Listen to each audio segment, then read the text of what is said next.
On va donc cette semaine avancer un petit peu avec la suite. Ce qu'on a vu jusqu'à présent, donc bref rappel, on a vu donc que dans tous les cas où une femme était interdite, donc il y a toujours le même ta'alir hatara, le même processus qui va permettre au couple de se retrouver. Ce processus, on a vu les deux premières phases, donc l'interruption de pureté d'une part, donc qui est obligatoire. Je répète, le principe, c'est la vérification. Vérification, donc, s'assurer que la cavité vaginale est nette sans aucun résidu sanguin. C'est vrai pour toutes les bédicotes, toutes les vérifications. C'est encore plus essentiel pour l'interruption de pureté. L'interruption de pureté se fait le 5e jour après le moment où la femme a été interdite. J'aimerais apporter une remarque. J'en ai encore eu 2 exemples. Dans ce cours qu'on essaie de donner, il y a, je caricaturise. Je suis obligé, pour des raisons de clarté, de parler dans des grandes lignes. Il faut savoir qu'il y a très souvent des exceptions. C'est-à-dire que même lorsque je dis c'est interdit, c'est pas bon, il faut tant et tant, très souvent il y a des raccourcis, il y a des portes de secours. Donc c'est toujours du domaine du Rav. Donc si en entendant ce cours vous avez eu en tête, voilà, Rav Dreyfus a dit c'est pas bon, n'hésitez pas à téléphoner. Il y a parfois des facilités, parce que la halakha, elle est vaste. C'est un sujet qui est complexe, on a dit plusieurs fois. Donc même si a priori je dis il faut faire telle et telle chose, il y a dans certains cas des facilités. Donc n'hésitez pas à poser la shela s'il y a un problème. Merci beaucoup. Voilà, donc le Hefsek Tara, le 5e jour, vous vous rappelez le club des 5, le clan des 7, Enid Bilton. Donc, le 5e jour, on fait l'Hefsek Tara le lendemain, parce que l'Hefsek Tara, c'est une entité, et les Shiva Nekim, les 7 jours de pureté, sont une autre entité. Le lendemain de l'interruption de pureté, on commence le compte des 7 jours. Pendant les 7 jours, on a vu la semaine dernière qu'il faut faire 2 vérifications par jour, une le matin après le lever du soleil, une le soir, l'après-midi avant le coucher du soleil. On peut très bien la faire à partir de Mincha Ktana, c'est-à-dire à peu près 2 heures, 2 heures et demie avant le coucher du soleil. Le minimum étant une vérification le premier jour, une vérification le 7e jour. Minimum vital. Là aussi, théoriquement, si une femme elle n'a pas fait ces 3 vérifications, l'interruption de pureté et une vérification le premier et une vérification le 7e jour, théoriquement, elle ne va pas au mikvé. Là aussi, il y a un problème, vous téléphonez à un Rav, il y a parfois des exceptions, donc, mais c'est pas pour un cours, c'est chaque fois pour la question, un problème qu'il faut poser à un Rav. Donc, pendant les 7 jours de pureté, il faut mettre des sous-vêtements de couleur blanche. Si jamais il y a un saignement pendant les 7 jours de pureté, il faut recommencer à zéro. Il faut recommencer à zéro, c'est-à-dire, la femme devra refaire une interruption de pureté le jour même. Si jamais il y a eu du sang sur un tissu témoin ou un écoulement sanguin, il faudra mettre un mordachouk. Non seulement faire la vérification, mais 2e stade, il faudra introduire un autre morceau de tissu au fond de la cavité vaginale, le laisser en profondeur depuis le coucher du soleil, pendant 20 à 25 minutes après le coucher du soleil. Voilà, c'est ce qu'on a vu la semaine dernière, très rapidement. On va cette semaine essayer d'avancer, et donc essayer de voir ensemble les préparatifs pour le mikvé. Donc, on en est, si vous voulez, au 3e stade de ce processus. 1er stade, interruption de pureté. 2e stade, 7 jours de pureté. Le 4e stade, c'est l'immersion dans le mikvé. Il y a, avant ce 4e stade, le 3e stade, c'est les préparatifs pour le mikvé. Les préparatifs pour le mikvé sont essentiels. S'ils sont pas faits dans les règles de l'art, le mikvé ne sera pas valable. Alors, quel est l'objectif de ces préparatifs? L'objectif de ces préparatifs, c'est que la femme, lorsqu'elle se trempe dans le mikvé, lorsqu'elle s'immerge dans le mikvé, qu'elle soit dans un état de propreté rigoureux. On donne un peu l'image de la femme qui s'immerge dans le mikvé, c'est un peu comme le fœtus dans le ventre de sa mère. Il faut un contact parfait entre le liquide amniotique et le bébé. Il y a rien entre les deux. Là aussi, lorsque la femme se trempe, il faut que le corps soit rigoureusement propre. Elle doit enlever tout bijou, tout habit, etc. Et toute saleté, bien entendu. Et donc, arriver à cet état de propreté demande un mode d'emploi rigoureux. Ce mode d'emploi, on va essayer de l'étudier ensemble. Donc, essayer de comprendre ensemble comment la femme doit se préparer, qu'est-ce qu'elle doit faire comme préparatif, et à quel moment elle doit faire ses préparatifs. Donc, ce sera l'objet de ce cours ce matin.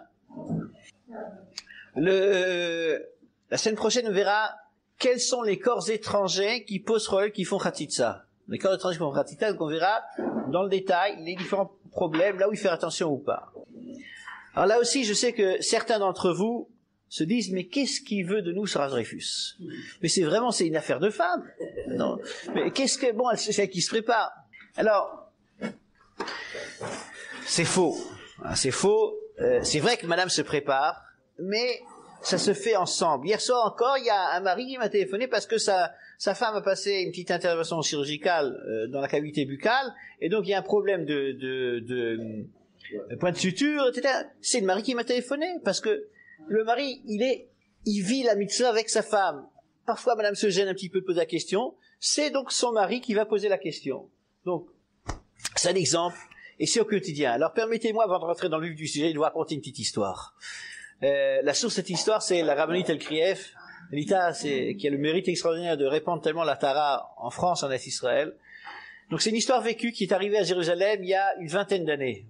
Et je pense que c'est une histoire qui va un peu nous éclairer sur l'importance et le rôle du mari dans cette mitzvah. Un soir d'été, du printemps, une balanite, une séance de mikvé, termine son travail. Il est 10h30 du soir, elle ferme le mikvé, elle sort du mikvé, elle va prendre sa voiture. S'approche sa voiture, et sous les roues de la voiture, il y a un petit chat noir. Alors ce petit chat noir, bon, elle va pas l'écraser. Vous l'avez déjà raconté celle-là? Non. Non. Bon. Il faut mais les body on peut les raconter une fois encore, mais comme j'en ai beaucoup, alors si jamais il peut m'arriver de me répéter, vous me faites signe, je change de registre.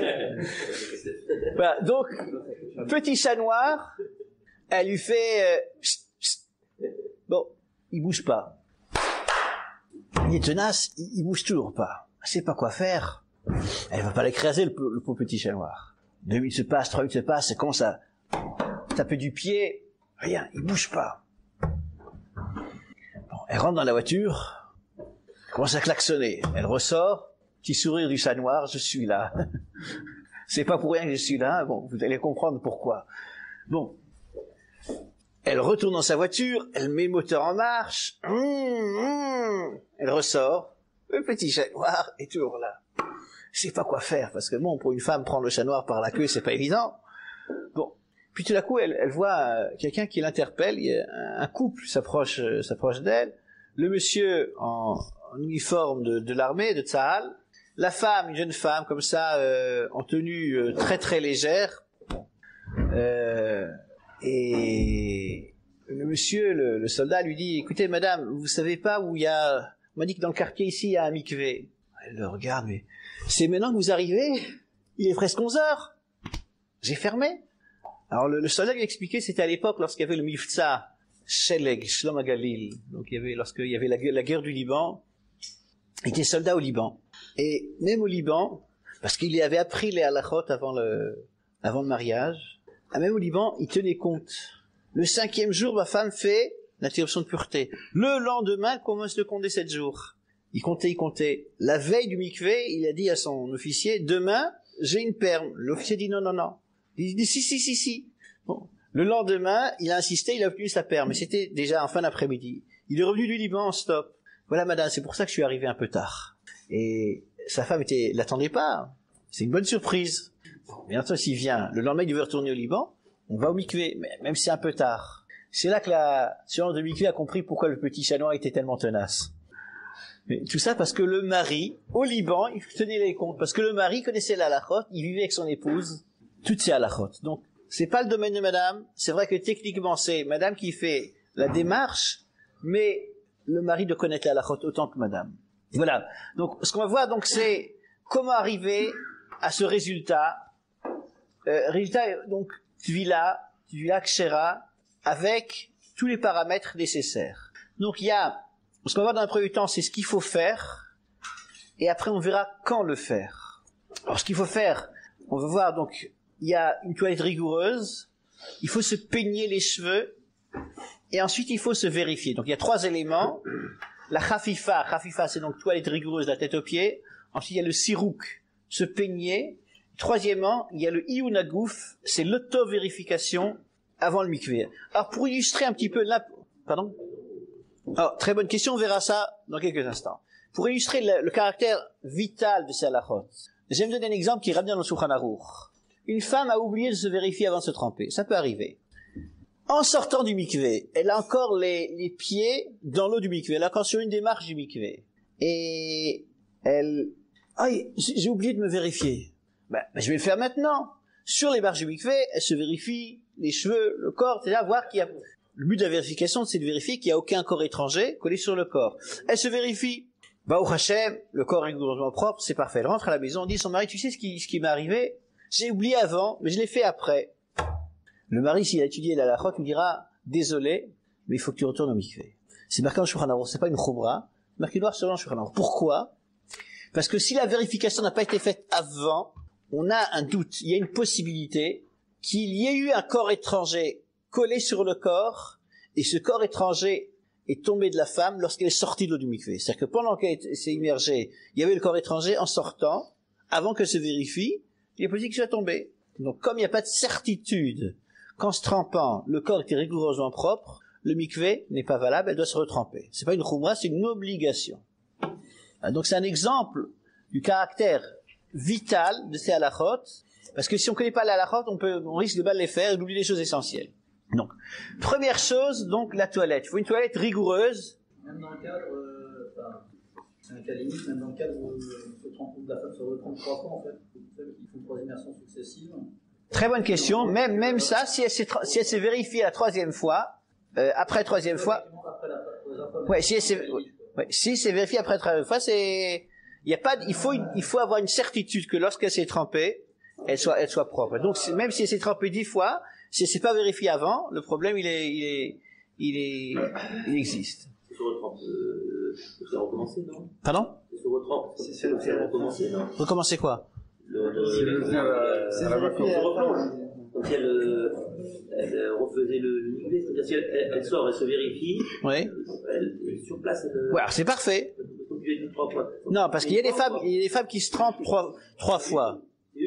On verra. Très bonne question, on verra. Vous savez que je diffuse au compte-gouttes à la route. Voilà. Donc, oui. Je m'en donne un service. On m'a fait la remarque que les questions, non, on les entend pas assez. Donc, élevez votre voix pour que vos bonnes questions soient... Donc, dans le cadre où elle s'est vérifiée après, et on disait son mari connaît la halakha, elle doit retourner au mikvé, cette fois-ci, la tfila se rassemblera pas. Chez la tracham, on doit la question arabe. Je veux pas, comme c'est des cas qui sont relativement rares, je veux pas... Voilà. Donc, alors, première démarche, il faut une toilette rigoureuse de la tête aux pieds. Donc, théoriquement, ça doit se faire dans la baignoire, doit se baigner, et posément, se laver rigoureusement de la tête aux pieds, toutes les parties du corps, en prenant son temps. Donc ça, c'est le premier élément. Elle doit se laver, donc, on verra les cheveux dans quelques instants, donc bien se démaquiller, c'est très important parce que très souvent lorsqu'on se démaquille, il y a des restes de maquillage qui risquent de poser problème, on verra ça peut-être la semaine prochaine. Les oreilles, bon, c'est pas la peine de faire la spéléologie, donc de faire des recherches en profondeur, mais il faut au moins introduire un coton-tige de chaque côté pour s'assurer qu'il n'y ait pas parfois il y a un bouchon comme ça, un aggloméré de cire. Donc ça, il faut l'enlever. Donc, elle doit introduire un coton-tige de chaque côté pour vérifier qu'il n'y ait pas de reste dans le conduit auditif. Donc, toutes les parties du corps, le nombril, il faut parfois un accumulus de saleté dans le nombril. Bien vérifier toutes les parties, surtout les parties problématiques du corps, pour que le corps soit rigoureusement propre. Je donne un exemple qui est arrivé il y a quelques temps. Une femme a téléphoné le lendemain du mikvé. Le matin, elle s'est rendue compte, en se levant, que avant le mikvé, elle n'avait pas fait les choses comme il faut. C'est-à-dire qu'elle avait... on lui a fait une prise de sang la veille, on lui a mis un sparadrap, donc elle avait enlevé le sparadrap, mais elle avait oublié d'enlever la colle. Vous savez que très souvent il y a la colle qui reste coincée ici, il restait de la colle, c'est malheureusement une khatsitsa, elle devait se retremper. Et c'est pas évident de se retremper le lendemain, c'est un exemple. Donc, et je tiens à préciser que très souvent, une femme, même si elle fait les choses relativement bien, si elle prend pas le temps de faire les choses comme il faut, c'est-à-dire que lorsque le corps est humide, c'est une khatita, on verra pourquoi la semaine prochaine, parce que c'est un corps étranger qui dérange, donc on verra ça en détail la semaine prochaine, mais lorsque le corps est mouillé, très souvent il y a des choses qu'on voit pas très bien. Donc si on fait les choses à la va-vite, on risque de passer à côté de certaines choses. Donc dans l'eau de la baignoire, ces restes de sparadrap, on les voit pas très bien.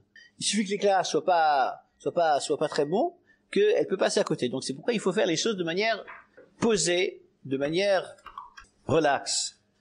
Alors là, j'aimerais tirer les oreilles de certains maris, pas ceux qui sont venus, ceux qui sont pas venus. Donc ce matin, voilà. Donc il faut savoir que lorsque madame se prépare, elle peut se préparer à la maison ou elle peut se préparer au mikvé. Pour qu'elle se prépare comme il faut qu'elle soit sereine. Elle doit se préparer dans la tranquillité. Alors si elle est seule à la maison, il y a encore au téléphone une femme qui m'a dit, mais moi je m'enferme dans la baignoire, mais c'est impossible parce que chaque instant, maman, j'ai besoin de quelque chose. Il est indispensable que le mari soit présent à la maison lorsque madame se prépare. Si elle se prépare à la maison, il faut que madame soit sereine dans ses préparatifs et donc que le mari soit présent pour garder les enfants. S'il y a des enfants, il faut que la présence du mari. Donc même s'il y a rendez-vous d'affaires, ça sera jamais pour le jour du mikvé. On repousse ça au lendemain ou surlendemain. Le mikvé, c'est une priorité, ça passe avant tout. Donc on verra ça en détail dans un autre moment, mais donc il faut savoir que un des rôles du mari, c'est lorsque madame se prépare, d'être présent à la maison, pour qu'elle puisse se préparer comme il faut. C'est évident que si madame doit aller mikvé, il faut garder les enfants, c'est le mari qui doit le faire, si on trouve pas de babysitter. Mais en dehors de ça, pour les préparatifs, il faut que le mari soit présent. Donc c'est pourquoi le mari doit comprendre l'importance de ces halachot pour comprendre le pourquoi il doit être présent à la maison. Voilà, donc ça c'est par rapport à cette toilette. Elle doit se faire dans la baignoire, il n'y a pas de baignoire, on peut le faire sous la douche, mais encore une fois l'idéal c'est dans la baignoire. Ensuite, il faut se peigner les cheveux. Se peigner les cheveux, faut savoir que c'est une décision qui est très ancienne, elle date depuis Ezra Sofer. Donc depuis Ezra, c'est Ezra qui a institué qu'une femme doit se servir d'un peigne pour se peigner les cheveux. Là aussi, c'est technique, mais c'est important. Il faut se peigner les cheveux, on n'a pas besoin de prendre, il n'est pas indispensable de prendre un peigne fin. Mais il faut que les cheveux soient mouillés avec de l'eau chaude. Si jamais une femme s'est peigné les cheveux à sec, avec un peigne fin, elle n'a rien trouvé, elle s'est trempée, le mikvé n'est pas valable, elle devra se retremper. C'est un exemple. Le pourquoi, la réponse, vous la connaissez déjà, c'est parce que, bon, on n'a pas le temps de rentrer dans les détails, mais il faut ça, donc les préparatifs doivent suivre, c'est très rigoureux comme mode d'emploi, donc il faut le connaître. Donc on se peigne les cheveux mouillés avec de l'eau chaude. Pourquoi pas l'eau froide? C'est très simple, parce que l'eau froide, elle emmêle les cheveux. On obtient exactement le résultat inverse. C'est pourquoi il faut de l'eau chaude. De l'eau chaude, donc le peignage a comme but d'une part de démêler les cheveux, d'autre part d'enlever les petites saletés qui peuvent se trouver dans les cheveux, entre autres les poux ou les lentes. C'est assez fréquent, il faut savoir, ça arrive, et donc ça pose un problème de khatsitsa. Donc c'est pourquoi il faut faire ce préservatif et se peigner comme il faut. Chez un président pour les femmes qui ont besoin d'un démêlant, elles peuvent se servir d'un démêlant. Donc un conditionneur, un braquer séar, on peut servir d'un démêlant. Il faut bien rincer les cheveux après pour qu'il n'y ait pas un reste trop de reste de démêlant dans les cheveux, mais on peut se servir d'un démêlant. C'est l'opinion de mon maître, Rav Klein Abnebra, qui est une des grandes autorités dans Yitrot Nida, donc il dit qu'il n'y a pas de problème, on peut se servir d'un démêlant. Maintenant, j'aimerais parler d'une situation qui est relativement fréquente. Vous savez qu'une femme dont le mikvé tombe le vendredi soir, va au mikvé le vendredi soir. Les préparatifs doivent être faits avant l'allumage des bougies. On verra ça en détail plus tard. Alors ce qui se passe très souvent, surtout en été, une femme qui vient au mikvé le vendredi soir, elle s'imagine qu'elle doit encore une fois se doucher. C'est faux.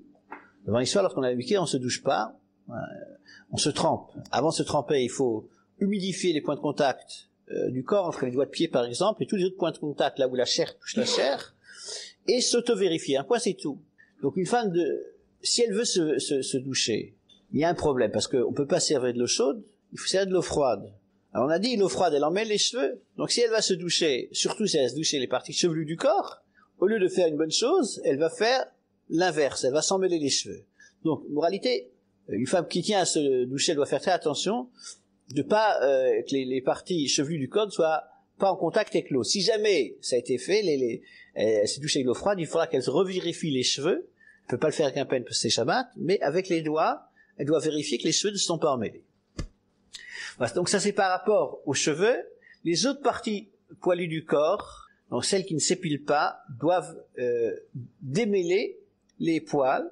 Il y a une khumra, donc c'est pas strictement obligatoire de faire qu'un peigne, mais mitadadin, donc la halakha, il suffit de les faire, de démêler les cheveux enfin les parties, les poils du corps avec ses doigts. Donc elle n'a pas besoin de prendre un peigne pour toutes les autres parties poilues du corps. Pour les cheveux, le peigne est indispensable. Pour les autres parties du corps, le peigne est du domaine de la khoumra, c'est pas indispensable. Voilà. Donc ça c'est par rapport à le sirouk, donc le peignage des cheveux. On arrive au troisième niveau, c'est Iyunagouf. Iyunagouf, donc, c'est l'auto-vérification. Je tiens à préciser qu'avant de se vérifier, bien entendu, il faut se couper les ongles. Donc, on se coupe les ongles. On verra la semaine prochaine que pour les femmes chez qui le fait de se couper les ongles, ça pose un problème, on peut fermer un œil. Donc, on verra dans quelles conditions la semaine prochaine pour les femmes qui tiennent à leurs ongles longs. Donc, on se coupe les ongles des mains et des pieds. Et maintenant, il y a oui. Très bonne question. Vous devrez revenir la semaine prochaine pour avoir la réponse. C'est pas une bonne réponse. Ouais. Ils seront formés. Bon. Si vous avez des questions urgentes, vous avez mon numéro de téléphone ou d'autres rabbinim, donc n'hésitez pas à poser la question, mais on verra ça dans le détail la semaine prochaine parce que j'aime que les choses soient claires. Donc on verra dans le détail. Bezrat Hashem. Donc, l'autovérification, en fait, lorsque elle se lave, elle se vérifie. Elle se lave le bras, elle voit elle regarde le bras, elle voit qu'elle est propre. Mais, donc il faut savoir que c'est obligatoire. C'est un deuxième niveau. Donc, si vous voulez, il y a se laver et il y a s'autovérifier. Donc, il y a des parties du corps, on doit, se vérifier avec la main. Le dos, elle peut pas vérifier seule. Donc, elle peut demander l'aide de la servante du mikvé. Mais il faut savoir, et très souvent c'est une source de quiproquo, la responsabilité de la propreté du corps lorsque madame se trempe repose non pas sur les épaules de la surveillante du mikvé, mais sur la femme qui se trempe. Alors, très souvent, il y a des femmes qui se trempent, qui disent c'est la responsabilité de la femme du mikvé. Donc si elle n'a pas vu, ben tant pis pour elle. C'est pas la douane. Donc si elle n'a pas vu, c'est tant pis pour la femme qui se trempe, pas pour la surveillante du mikvé, parce que la responsabilité de la femme de la surveillante du mikvé, c'est seulement de vérifier que lorsque madame se trempe, tous les cheveux sont couverts par l'eau. Donc ça, c'est la seule obligation stricte de la servante du mikvé. La servante du mikvé peut rendre service à la femme qui se trempe, donc l'aider à se vérifier les parties qui sont difficiles d'accès, un peu l'aider à faire un check-up avant de se tremper, qu'elle vérifie qu'elle a rien oublié, mais c'est pas obligatoire. Donc, il faut quand même se vérifier. Elle se vérifie en fait, si elle s'est préparée à la maison, elle se vérifie en se préparant, donc, et en arrivant au mikvé, elle devra se revérifier. Donc avant de se tremper, elle devra se revérifier. Et il faut savoir que l'obligation de se vérifier Iyunagouf est une obligation de la Torah. Hein, c'est de Oraïta, c'est l'obligation de la Torah. Avant de se tremper, il faut que madame se vérifie la tête aux pieds. Donc ça c'est par rapport aux trois obligations, si vous voulez, donc toilette rigoureuse, peignage et troisièmement auto-vérification. Ça c'est ce que madame doit faire. Je tiens à préciser, j'aimerais faire une remarque importante. Vous savez que dans certains couples, on n'avance pas de la même vitesse. Et dans certains couples, parfois, il y a un petit décrochage à ce niveau. Alors, je le dis pas pour vous, parce que je sais que Baruch Hashem, les Ainara, vous êtes des couples d'exception, mais il y a des couples, peut-être des gens qui sont pas là, de vos amis à vous, qui vont vous parler. Alors, lorsque on essaye d'apprendre à quelqu'un d'autre la Tahara, lorsqu'on essaie de convaincre quelqu'un de faire le minimum, il y a un ordre de priorité. L'ordre de priorité, bien que tout soit important, tout soit vital, on peut pas tout enseigner à la fois. Parce que si on va essayer d'enseigner tout à la fois, on risque de provoquer chez la personne pour se convaincre un phénomène de rejet. Ouah, c'est tellement compliqué, je fais rien du tout. Donc, vous savez, lorsqu'on fait tchouva, on peut pas faire tchouva d'un coup. Hein, le peuple juif a pris sur lui la Torah en entier, de manière instantanée, en une fois, seulement à un moment de notre histoire, c'est lorsqu'il y a eu Matan Torah, le nom de la Torah au Mont Sinaï. Depuis, lorsque quelqu'un veut faire tchouva, il faut que les choses soient faites progressivement, de préférence avec les conseils d'un rav, savoir ce qu'il faut faire, ce qu'il faut et ce qui est moins important. Alors au niveau de la Tahara aussi, bien que je dise que ce qu'on est en train de voir est très important, et parfois c'est des conditions sine qua non, malgré tout, ce qu'on a dit jusqu'à présent, donc l'obligation de se vérifier, et savoir les cas qui rendent la femme nida, savoir que nida c'est pas seulement les règles, mais toute perte sanguine peut poser un problème de nida. Et donc, le processus de Tahara, attendre les 5 jours, le 5e jour, faire l'interruption de pureté, commencer le lendemain les 7 jours de pureté, et les vérifications indispensables, passent avant tout le reste des halachot. Tout le reste doit être enseigné dans un deuxième temps. Là aussi, dans quel ordre, on verra dans la suite des cours, Mais même cette toilette qui est tellement importante est moins importante que les vérifications. Donc, si vous allez tout enseigner d'un coup, vous risquez d'être perdant. Il vaut mieux enseigner d'abord ce qu'on a vu jusqu'à présent, donc les vérifications, le quand fait la vérification, que ça soit clair. Dans un deuxième temps, une fois que la femme aura appris l'habitude d'aller au mikvé, on peut lui apprendre les préparatifs pour le mikvé. Une fois que ça sera clair, on peut avancer, apprendre encore d'autres choses.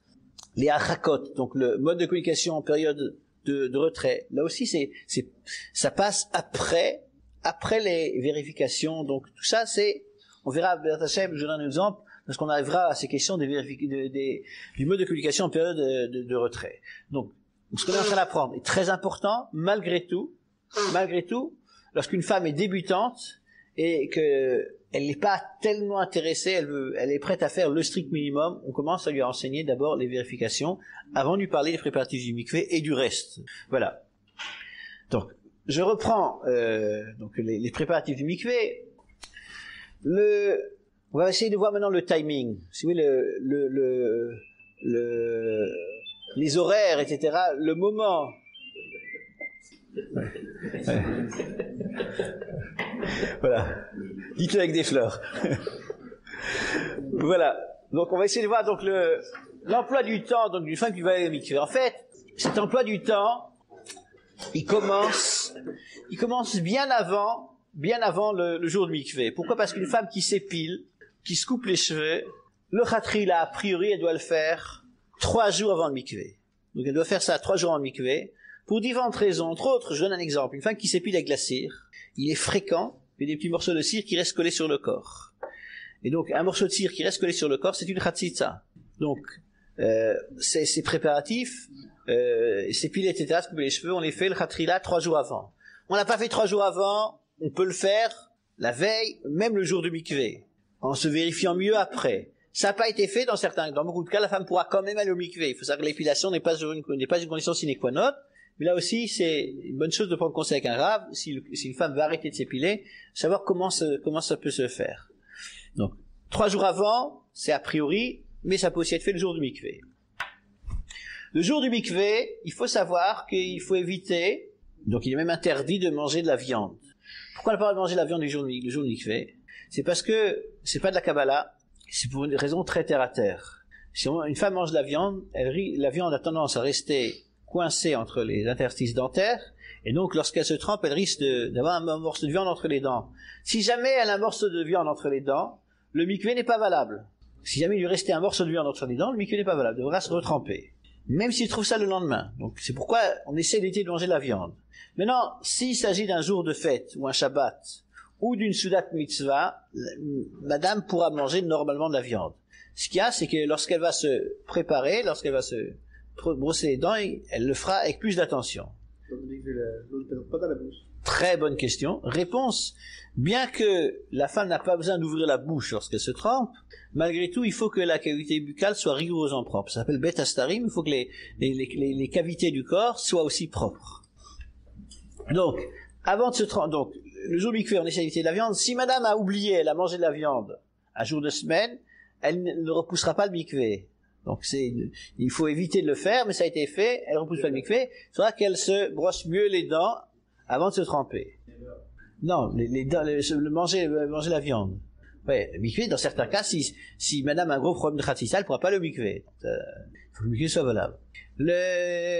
Maintenant, au-delà de la halacha, il faut savoir que chaque femme sait plus ou moins certains aliments qui sont problématiques chez elle. Donc, même si c'est pas un interdit au niveau de la halacha, il faut savoir qu'une femme doit essayer d'éviter de se rentrer dans un problème. Il y a des femmes chez qui c'est le maïs, d'autres chez qui c'est les oranges. Chez certaines femmes, c'est les carottes râpées. Donc, si elle sait qu'il y a certains aliments qui ont tendance à rester coincés entre ses dents, il faut qu'elle essaye d'éviter de les manger le jour du mikvé. C'est une question de bon sens. Autre précaution à prendre le jour du mikvé, une femme ne doit pas pétrir la pâte le jour du mikvé.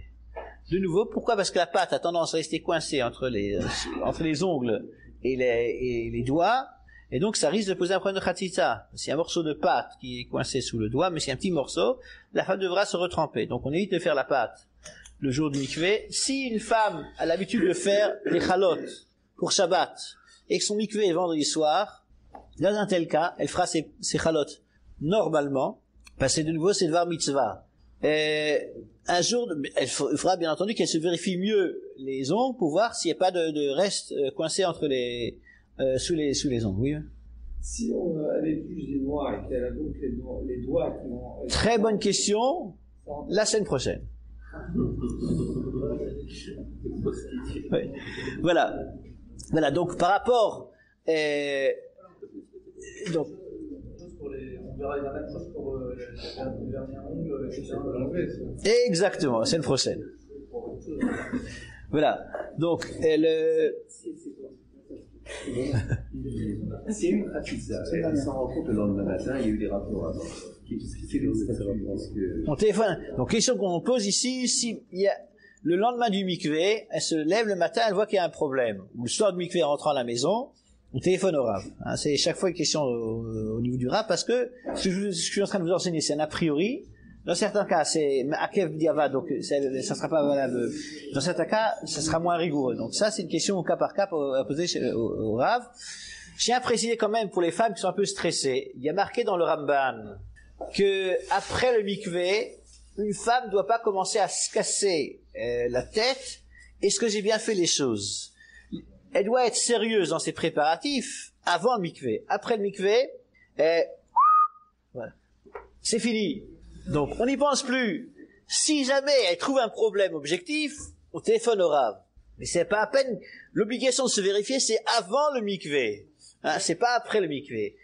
Les femmes qui ont tendance à être un peu stressées, moi je leur donne un truc toujours, c'est de prendre dans leur sac à main un petit biscuit ou un morceau de chocolat ou quelque chose comme ça, et elles le croquent en sortant de mikvé. Parce que si jamais elles trouvent une saleté après dans la bouche, un reste alimentaire, c'est parce que j'ai mangé le biscuit. C'est qu'ils trouvent toujours des petits morceaux d'ongles comme ça, ils ont plein bien coupés. En sortant de mikvé, elles se frottent un peu les ongles sur quelque chose de partie rugueuse. Donc tout ça pourrait éviter les problèmes. Les femmes qui sont un peu nerveuses. Voilà.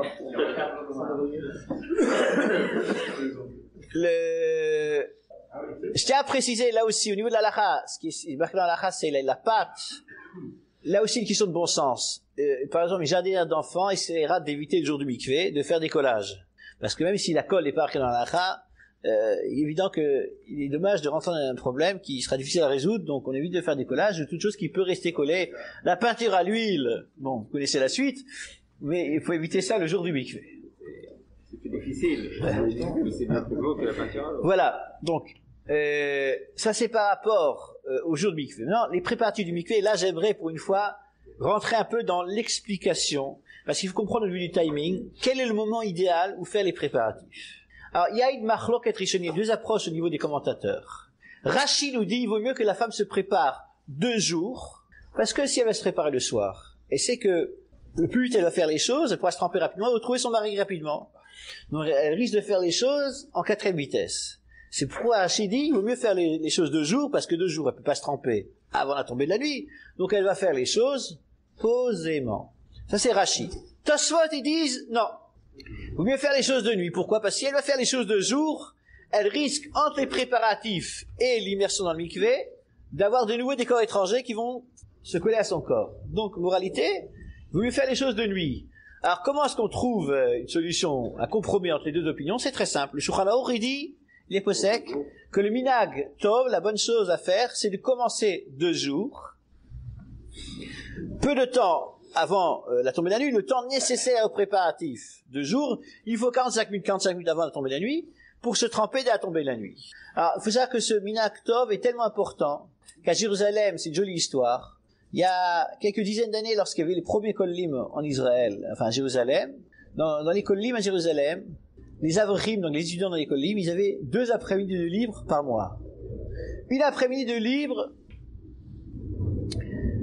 pour que madame puisse se préparer comme il faut, et donc pour le faire, il faut que le mari soit présent à la maison. On l'a vu auparavant, donc les maris avaient une première après-midi libre une fois par mois pour que madame puisse se préparer tranquillement et que Marie garde les enfants. C'est la première après-midi libre. La deuxième après-midi libre dans les collèges, vous savez que dans un collège, c'est très important d'étudier, on n'arrête jamais d'étudier, mais 2 après-midi libres, c'était facultatif. Pourquoi la deuxième après-midi libre? Pour que les copains du collège ne sache pas quand madame va au mikvé.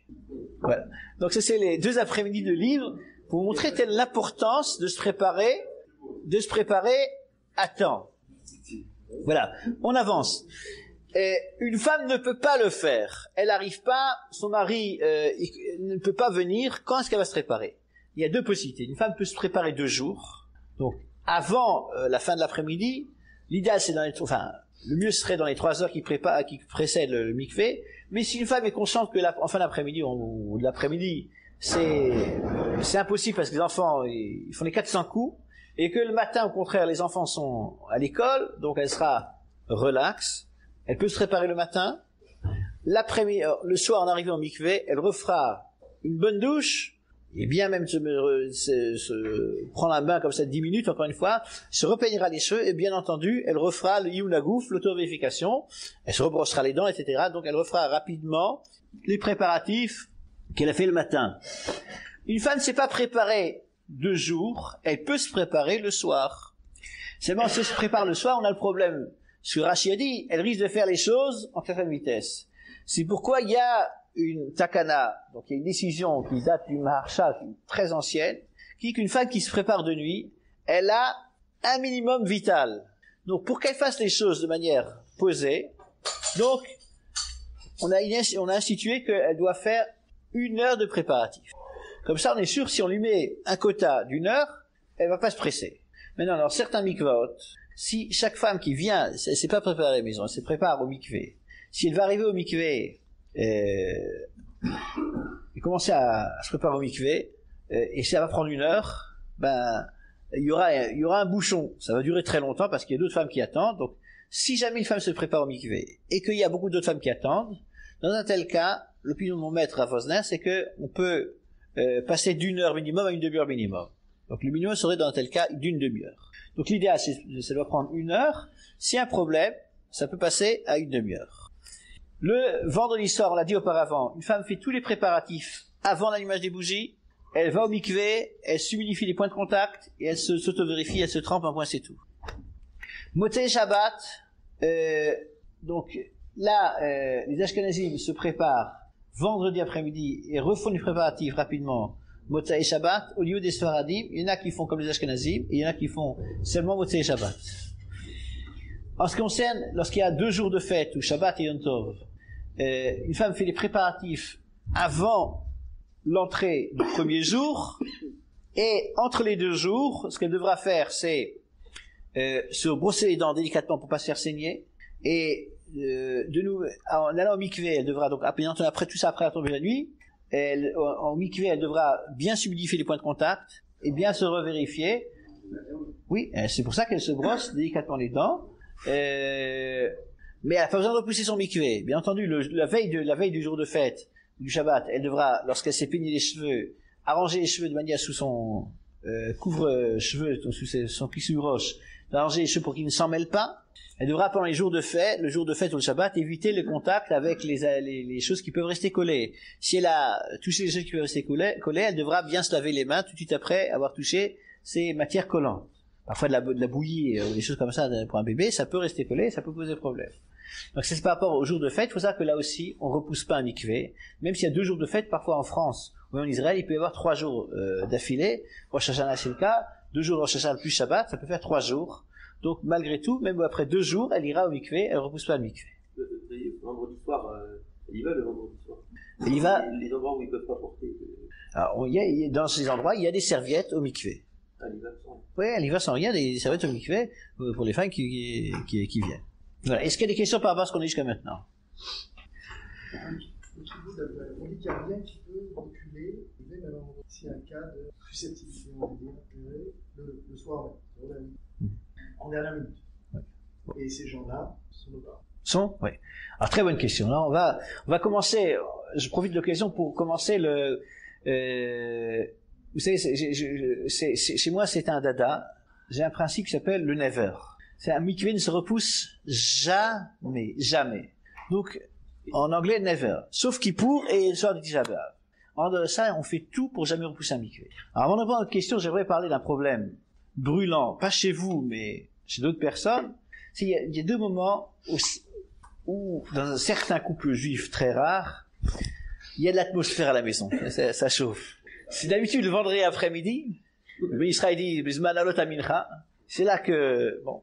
Maintenant, messieurs, déculpabilisez-vous. C'est pas votre faute à vous. Non, c'est pas de votre faute à vous. Ben, rentrez pas à la maison et dire, voilà, Rav Dreyfus a dit, c'est ta faute à toi. Non. C'est pas la faute de madame non plus. C'est la faute du Yetzer Hara, le Satan. Lui, il aime pas la Kedusha. Shabbat, c'est Kodesh, et ça le rend fou. Alors, chaque vendredi après-midi, lorsqu'il sent le Shabbat s'approcher, il se retrousse les manches, et il va semer les zizanie. C'est un spécialiste. Chaque semaine, il a un autre prétexte. Il faut savoir que, il y a un autre moment dans certains couples où ça chauffe. C'est le jour du mikvé. Et de nouveau, c'est pas vous ni vos épouses qui sont responsables, c'est le Satan. Lui, vous savez que si Shabbat c'est Kodesh, le jour du mikvé, vous savez comment les chassidim appellent la chambre à coucher conjugale? Ils appellent ça le Kodesh Kodashim. Le Saint des Saints. Alors si la Kedusha, ça rend fou le Yetzer Hara, le Kodesh Kodashim, ça le rend totalement fou. Donc, alors ça veut dire quoi? C'est-à-dire que nous les hommes, on doit savoir que le jour du mikvé, pour madame, c'est un jour où elle a une tendance naturelle à être un peu stressée. Et ça, il faut le comprendre. Pourquoi? Parce qu'elle doit faire ces préparatifs qu'on a vus aujourd'hui, elle doit aller au mikvé, parfois il faut attendre, là-bas n'était pas toujours tellement sympathique. Le mari, vous savez, il attend à la maison, le pacha, sa canette dans une main. Dis-moi, ça a duré longtemps ce mois-ci. Donc, il faut comprendre que le jour du mikvé, c'est un jour pour madame où il y a une source de stress. Je tiens à dire aux femmes aussi, il faut leur dire que le jour du mikvé, faut pas s'en mettre plus que vous, messieurs, le jour de votre mariage. Vous n'avez pas tondu la pelouse. Vous êtes mis dans l'ambiance, vous avez dit un peu Tehillim. Madame, le jour du mikvé aussi, doit éviter de repriser toutes les chaussettes et de nettoyer, de faire un grand nettoyage de printemps. On se met dans l'atmosphère, c'est pas la peine de prendre, pour éviter le stress, de prendre 2 tubes de Valium. Mais il faut comprendre que c'est un jour où madame risque d'être tendue. Et donc éviter les sources de stress. J'ai à préciser, c'est vrai autant pour les hommes que les femmes. Certains cas, certaines femmes, elles sentent chez le mari que le jour du mikvé, il y a un peu plus d'écoute. Elles en profitent. Ça fait 3 semaines que je t'ai dit de changer l'ampoule. Le jour du mikvé, on évite tous les règlements de compte. Non. Si vraiment vous y tenez, vous ferez ça le lendemain du mikvé. Vous verrez, si le mikvé s'est bien passé, vous oublierez vos envies de régler certains comptes. Le jour du mikvé, on ferme la porte à double tour au Satan. Maintenant, vous savez, Rav Wolbe dit que le mikvé, le jour du mikvé, c'est une fête. C'est une fête dans le couple juif. Concrètement, c'est-à-dire que dans le couple juif, une fois par mois, il y a une fête, il y a un chag. C'est comme Pessah, c'est comme Shavuot. Alors vous savez, une fête, ça se repousse pas. Pessah, on peut pas repousser Pessah. Même si votre mère, la belle-mère de madame, arrive pour Pessah, vous n'allez pas repousser Pessah. Donc, même chose si votre mère arrive le soir du mikvé, donc la belle-mère de madame arrive le soir du mikvé, c'est pas une raison pour repousser ni la belle-mère, ni le mikvé. Donc ça veut dire quoi? C'est-à-dire qu'un mikvé ne se repousse jamais. Alors, la question que vous avez posée, je vais y répondre. Imaginez-vous la scène. Madame doit aller au mikvé le soir de Pessah. Et elle sait qu'un mikvé ne se repousse jamais, never. Bon, mais comment ça va se jouer? Donc, le jeune couple est invité chez les beaux-parents, parfois c'est l'inverse, c'est les beaux-parents qui sont invités chez le jeune couple, et c'est le soir du mikvé. Donc madame va aller au mikvé. Le mari qui est galant va l'accompagner. Le beau-père, il veut commencer le seder, il regarde sa montre, mais qu'est-ce qui se passe? Bon, le beau-père il n'a pas compris. Mais la belle-mère, la grand-mère, la belle-sœur, la cousine, tout à fait, ils ont compris que si le jeune couple il a du retard, c'est pas qu'ils sont allés admirer le clair de lune sur la rade d'Antibes, c'est que madame est allée au mikvé. La question que vous posez, c'est qu'un mikvé doit se passer dans la stricte discrétion. Un mikvé ne se raconte jamais. Même la meilleure amie de votre femme, elle ne le raconte pas. Vous, messieurs, vous ne demanderez pas à votre épouse, dis-moi, qui t'a rencontré là-bas au mikvé? C'est secret professionnel. Donc, secret d'État. Donc, maintenant, comment ça se conjugue? Ça doit se passer en discrétion, et là, une partie de la famille va le comprendre. Alors, je peux vous dire au nom de mon grand maître, Rav Wosner, que bien qu'il y ait une obligation de discrétion, c'est une obligation de discrétion explicite. Un mikvé ne se raconte pas. Si implicitement une partie de la famille va comprendre que madame était le mikvé, c'est pas une raison de devoir repousser le mikvé. Donc, il faut aller au mikvé, même si certaines personnes vont comprendre, il faut essayer de l'éviter, mais même si certaines personnes vont comprendre que madame est allée au mikvé, c'est pas une raison pour repousser le mikvé. Voilà, on reparlera dans la suite des cours un petit peu de ce never. J'aimerais dire encore un mot. On verra que pas repousser un mikvé, il faut comprendre que d'abord, il y a une limite de la raison. Je n'ai pas dit que si madame a 42 fièvres, qu'il va prendre avec un SAMU jusqu'au mikvé, sur une civière, on l'amène au mikvé, on la trempe, on la ramène à la maison. Et question de bon sens, donc. Mais, s'il y a un problème, on a un doute, on pose la question à Rav. Maintenant, je sais que vous avez en tête, messieurs, que, ça c'est Rav Dreyfus, il veut qu'on ait une moyenne de 20 enfants comme Abnei Brak par famille. C'est pour ça qu'il nous dit, il faut pas repousser le mikvé. Je tiens à préciser qu'un mikvé ne se repousse pas, même s'il y a une impossibilité de procréation. Une femme qui prend un contraceptif, une femme qui est enceinte, qui a un problème et qui doit aller au mikvé, une femme qui est ménopausée, qui a vu un saignement, malgré tout, un mikvé se repousse jamais, never. Donc pourquoi? Parce que le mikvé est important, il est indispensable de ne pas le repousser pour d'autres raisons que la procréation. Très bonne question. On verra une autre fois parce que il se fait tard au niveau temps. Donc rappelez-moi votre question parce que je tiens à y répondre. Donc on verra donc dans un prochain cours qu'est-ce qui se passe si le mari est en voyage. Du mikvé, l'homme et la femme, c'est une mitzvah de qu'ils aillent ensemble ou c'est pas... C'est évident, bonne question. Le soir du mikvé, il est indispensable qu'il y ait donc un rapport. Si le mari a un chiour le soir, bon, c'est sûr que le cours se repousse. Et si jamais vous avez le grand amassi truc qui vient à Ranana, Kavoua, peu importe, malgré tout, madame ira au mikvé et le mari n'ira pas au cours. Dans certains endroits, je parle de la finale de la Coupe du Monde, et c'est à Ranana, malgré tout, le mikvé de madame passe avant. Le soir de Rosh Hashanah, il y a la tfila. Vous savez que c'est très important de prier ensemble, Tzibour. Malgré tout, c'est le soir de mikvé, c'est Rosh Hashanah, madame ira au mikvé le soir de Rosh Hashanah, et monsieur, il restera à la maison garder les enfants, parce que un mikvé se repousse, jamais never. J'ai apprécié que même Rosh Hashanah, donc, on repousse pas de mikvé, et bien entendu, le soir de mikvé, il y a un rapport, il y a des rapports, même si c'est pas un soir de mikvé. Et c'est vrai autant pour Rosh Hashanah que le soir de Hoshana Rabbah, que le soir de Simchat Torah, de Shavuot. Il faut savoir qu'il n'y a pas d'interdit à avoir un rapport ces jours. Bien entendu, après le mikvé. Donc, après le mikvé, donc, s'il y a un besoin, c'est marqué dans Mishabura, s'il y a un besoin, au sein du couple, il y a un besoin de se retrouver, il n'y a pas d'interdit. Très souvent, on pense à tort que c'est un interdit, et maintenant, je tiens à préciser que le soir de Rosh Hashanah, etc., de Hoshana Rabbah et de Shavuot, s'il y a un soir, il y a un mikvé, il faut se retrouver.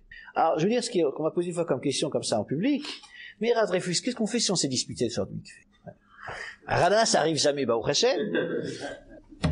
Alors, ce qu'il faut faire, parce que, c'est-à-dire que se retrouver, c'est pas un acte technique.